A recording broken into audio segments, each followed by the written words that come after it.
આપનું સ્વાગત છે। મુખ્યમંત્રી ભૂપેન્દ્ર પટેલે અમદાવાદમાં છઠ પૂજા ઉત્સવમાં ભાગ લીધો। એક ભારત શ્રેષ્ઠ ભારતના મંત્રને ઉજાગર કર્યો। મુખ્યમંત્રી ભૂપેન્દ્ર પટેલે અમદાવાદ ખાતે છઠ મહાપર્વ પૂજા ઉત્સવમાં સહભાગી થઈ સૌને દીપોત્સવની શુભકામનાઓ પાઠવી।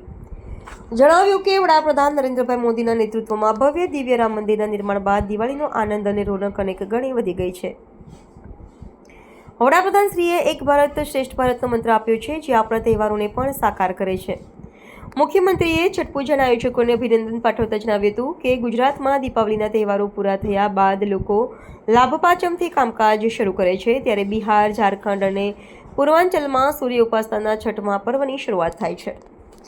તેમણે કહ્યું કે બિહારમાં છઠ મહાપર્વની સાથે સાથે લોકતંત્રના મહાપર્વની ઉજવણીનો ઉત્સાહ છે। છઠ પૂજાને યુનેસ્કોની અમૃત સાંસ્કૃતિક વિરાસતની યાદીમાં સામેલ કરવા વડાપ્રધાન નરેન્દ્રભાઈ મોદીના નેતૃત્વવાળી કેન્દ્ર સરકાર પ્રયાસરત છે।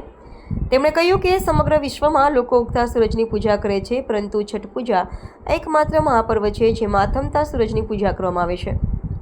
મહામંત્રીએ સ્પષ્ટપણે જણાવ્યું કે ગુજરાત અને બિહારનો સંબંધ આદિકાળથી ખાસ રહ્યો છે। બિહાર બુદ્ધની ભૂમિ છે તો ગુજરાતમાં બૌદ્ધની વિરાસતનું જતન થયું છે। વડાપ્રધાન શ્રી નરેન્દ્રભાઈ મોદીનું જન્મસ્થળ વડનગર પણ એક સમયે બૌદ્ધ શિક્ષાનું બહુ મોટું કેન્દ્ર હતું। શ્રી મોદીજીના માર્ગદર્શનમાં વડનગરમાં બૌદ્ધ મ્યુઝિયમનો વિકાસ કરવામાં આવી રહ્યો છે। તેમણે ઉમેર્યું કે ગુજરાતના સપૂત મહાત્મા ગાંધીજીએ આઝાદીનું પહેલું આંદોલન બિહારના ચંપારણથી શરૂ કર્યું હતું।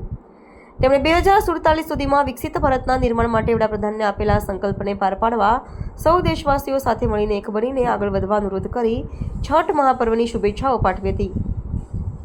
આ છઠ પૂજાનું આયોજન છઠ મહાપર્વ સમન્વય ટ્રસ્ટ, હિન્દી ભાષી મહાસંઘ અને મા જાનકી સેવા સમિતિના ઉપક્રમે કરવામાં આવ્યું હતું।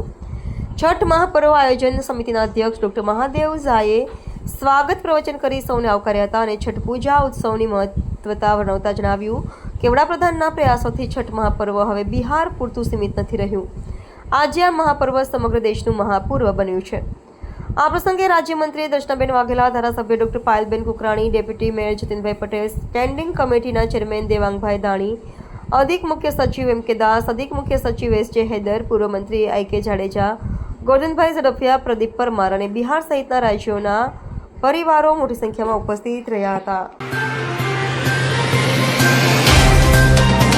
तो व्हाट्सएप, ट्विटर, फेसबुक, इंस्टा जहाँ भी आपका अकाउंट है, इसे शेयर बटन के द्वारा वहाँ पर शेयर करें।